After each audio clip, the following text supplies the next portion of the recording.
Hello दोस्तों, welcome to my YouTube channel. तो दोस्तों आज अपने एक नई वीडियो के साथ आए हैं। क्लास 10 की सेकंड पोएम है जिसका नाम है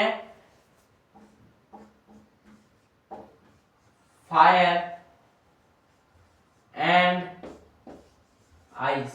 दोस्तों ये क्लास 10 की सेकंड पोएम है जिसका नाम है फायर एंड आइस। तो दोस्तों अब अपने इसमें बताएंगे कि फायर एंड आइस में क्या है और क्या नहीं है। अब दोस्तों जो इसके राइटर होते हैं उनका नाम है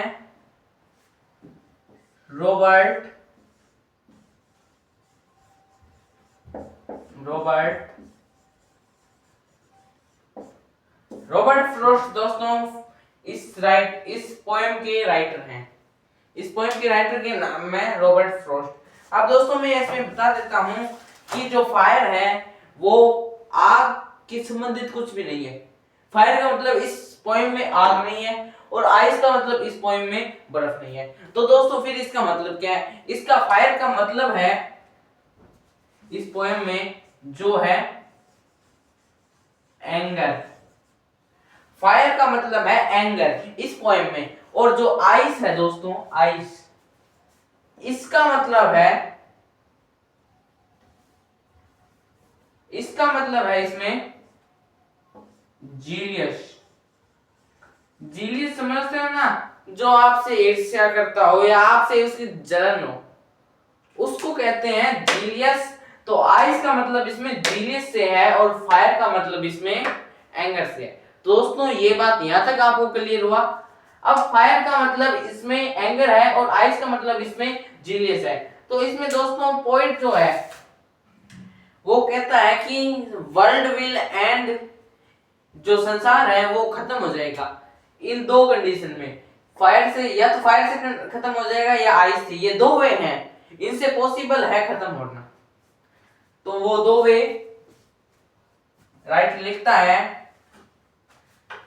कि world will and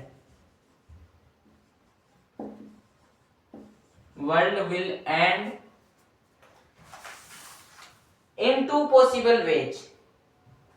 World will end in two possible ways. अब दोस्तों वो दो पॉसिबल वे कौन से हैं? पहला वे तो है अपना फायर और दूसरा वे है अपना आइस। दोस्तों ये दो वे हैं, इनसे संभव है। अब इसमें भी जो राइटर है वो क्या कहता है? इसमें भी राइटर कहता है कि जो ये फायर है ना, फायर, इससे जो वर्ल्ड है वो जल्दी खत्म होगा, वेरी सून खत्म होगा, जल्दी खत्म होगा। और जो आइस है इससे जल्दी खत्म नहीं होगा।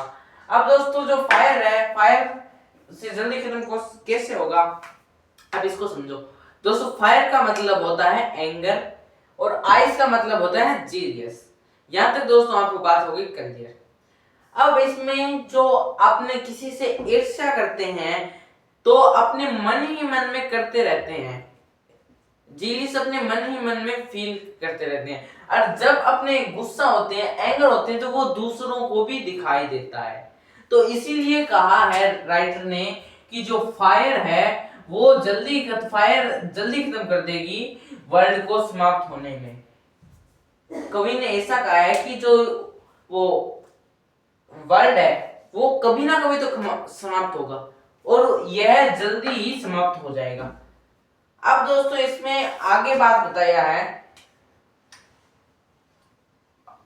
Poet favours destruction by fire. Poet कहता है कि जो ये अर्थ है वो फायर से खत्म हो जाएगी जल्दी। खत्म तो दोनों से हो जाएगी पर फायर से जल्दी होगी। Poet favors that world will end very soon by fire। इसको अपने शॉर्ट में लिखें तो poet favors that destruction by fire, that that destruction by fire। Poet कहता है कि फायर से वर्ल्ड है जो समाप्त हो जाएगा, एंड हो जाएगा। अब दोस्तों इसकी सेकंड लाइन में वो है कि अर्थ को समाप्त करने के लिए आइस से बढ़िया फायर है। दोस्तों ये मैंने आपको बताई थी क्यों है। अब तीसरी लाइन है if we don't control emotion. यदि अब हम अपने इमोशन को कंट्रोल नहीं करते हैं, if we don't control, if we don't control our emotions,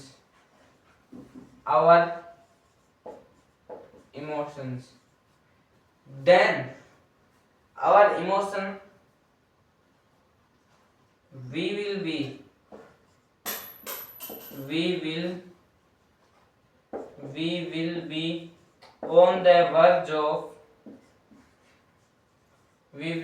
on the verge of self destruction,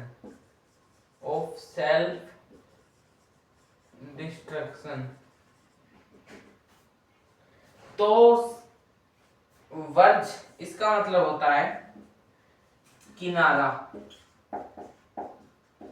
verge का मतलब होता है किनारा, और ये सेल्फ डिस्ट्रक्शन है, इसका मतलब होता है आत्मविनाश।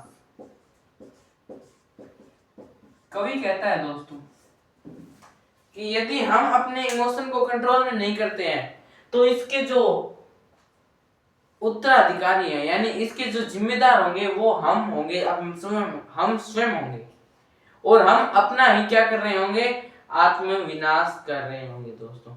तो आपको ये बात क्लियर हो जाती है। अब आपकी बुक में दिया हुआ है सम से the world will and in fire. कुछ कहते हैं कि जो वर्ल्ड है वो फायर से खत्म होता है, और सम से इन आइस, और कुछ कहते हैं वो आइस से खत्म होता है। From what I have tasted of desire, I hold with those who favor fire. But if it had to perish twice, I think I know enough of hate to say that for destruction ice is also great and wood suffice. दोस्तों ये आपकी poem है, और इसमें दो word दिए हुए हैं आपकी बुक में। पहला वर्ड है आपका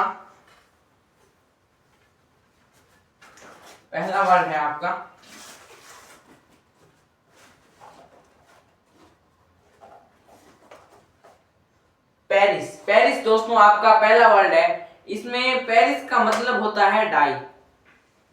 पेरिस का दोस्तों मतलब होता है वो होता है डाई। पेरिस का मतलब होता है डाई, और सुफिक्स का मतलब होता है वो होता है बी सफिशिएंट। तो दोस्तों ये आपके दो वर्ड्स थे आपकी बुक में दिए हुए। तो मैं उम्मीद करता हूं कि आपको ये चैप्टर एकदम इजीली समझ में आ गया होगा। तो दोस्तों मिलते हैं नेक्स्ट वीडियो में, तब तक के लिए धन्यवाद, थैंक यू।